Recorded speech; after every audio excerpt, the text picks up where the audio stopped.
your money's going to be on the bigger guy with the bigger bite. And that simply is T-Rex. And the bite is important. Yeah, I think it is because, these guys, the Carcharodontosaurs, they're much more cutting and they're really killing stuff, probably by grappling with the arms because they do have big muscular arms with big claws and then slashing away at stuff.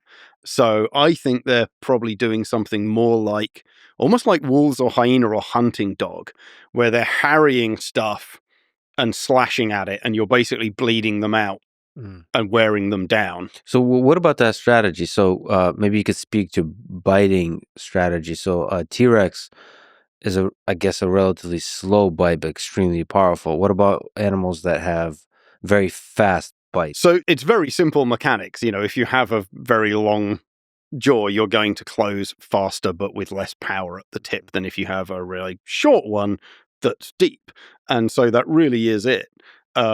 But yeah, let's say there's things like the Aeoramines, and then there's things like Velociraptor and a lot of its relatives, really very, and not just small, but narrow. It is narrow snouted. There's not going to be a lot of fundamental strength here.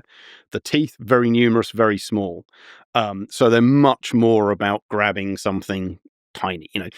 Velociraptor's eating rat-sized stuff. That's going to be probably its primary diet. So I wonder if there's a bunch of smaller, fast-biting things that could just bleed a T-Rex to death. They're going to struggle, though. I remember doing some work for one documentary, and they literally wanted Velociraptor fighting a T-Rex. And so, you do know this is like, we're going to shoot some meerkats killing a lion. And it's like, well, you can film it, but no one would believe it because, these ankle-high things trying to, savage a shin bone are...